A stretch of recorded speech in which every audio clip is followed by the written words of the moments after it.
Chapter 36. The next morning, the incident was still on his mind. He left Jade sleeping and went to the main house to talk to his leader.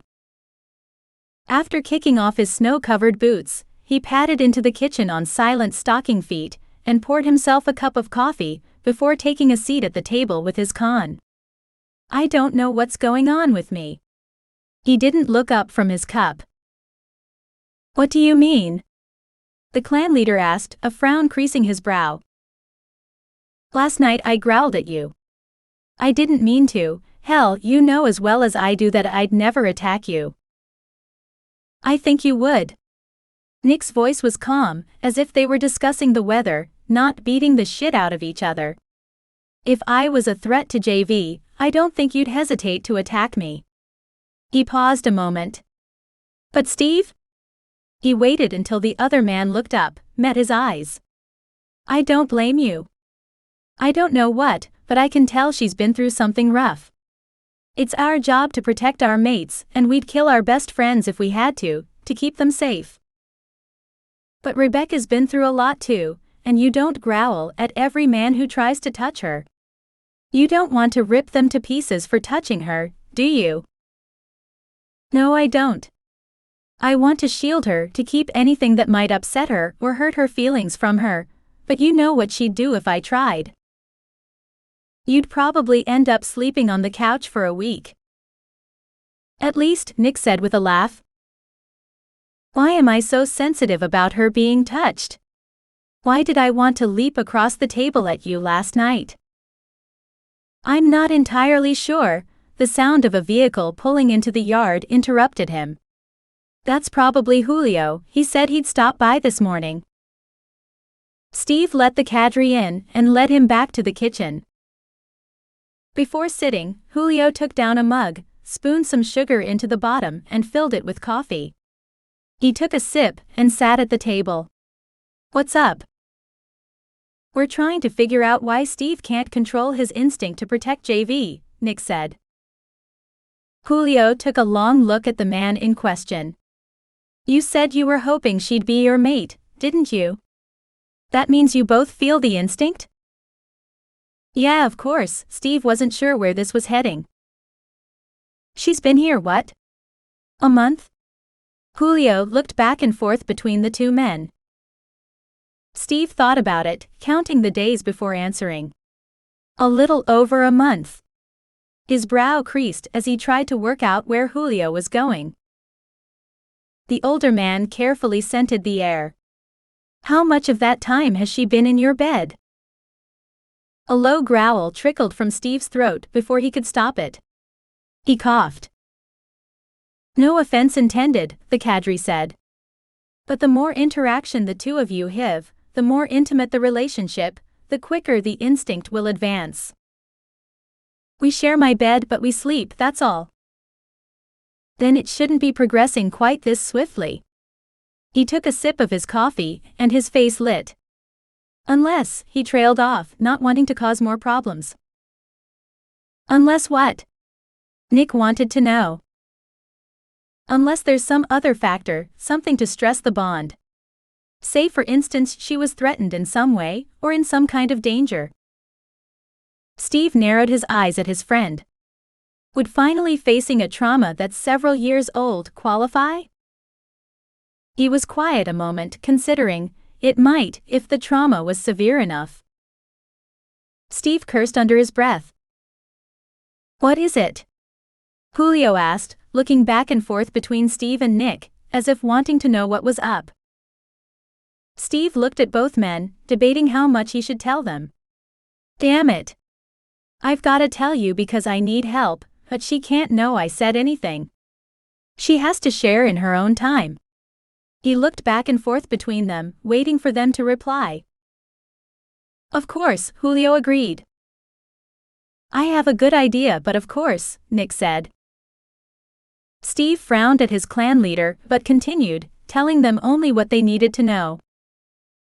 Nick's face turned a deep, angry red. "That would do it," Julio said. "It gets worse." Steve looked into his cup. "It's already worse than I suspected," Nick said. How can it be worse? Julio asked.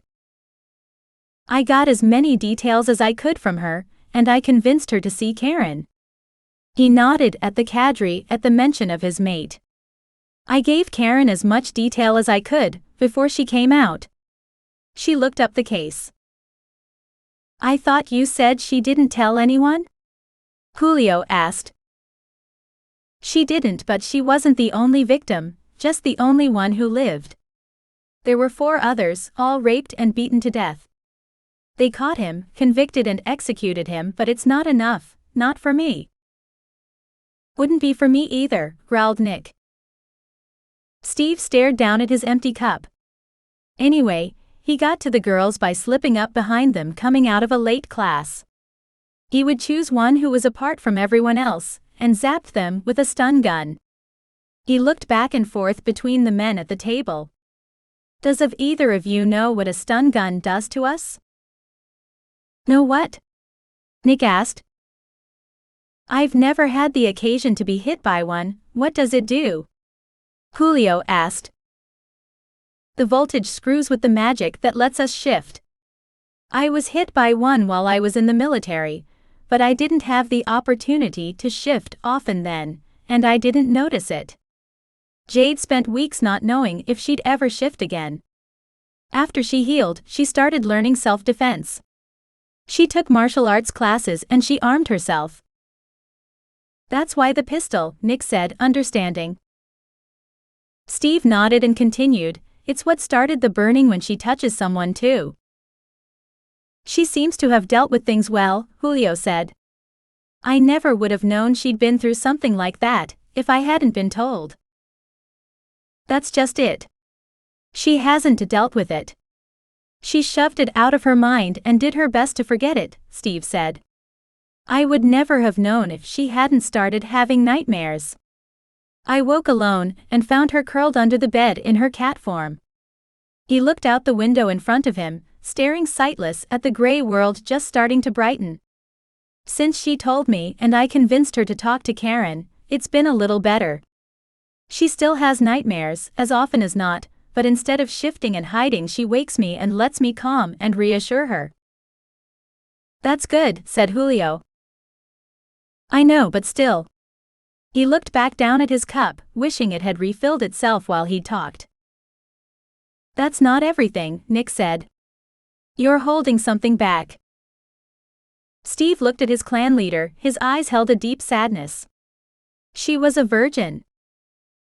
Fuck, Julio muttered. Since contact with men, shifter or human, hurts her, rape is her only experience with sex, isn't it? Nick's voice turned rough. Steve couldn't say it, he couldn't force the words past the lump in his throat. He nodded and wiped away the tears he'd finally become aware of. Fuck, Nick echoed. That's a hell of a situation. You do know there's a limit to how long you're gonna be able to control that part of the instinct, right? Julio asked, his voice careful. I know, Steve said. I'm sure she does too, but since she came to me, she may be willing to risk it. He took a deep breath and let it out in a rush.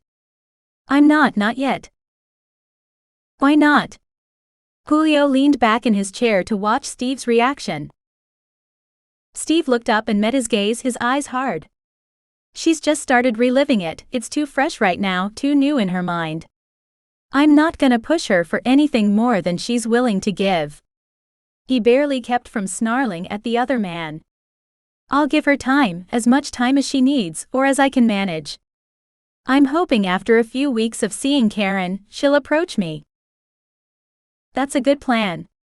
Nick looked across the table at his second for backup.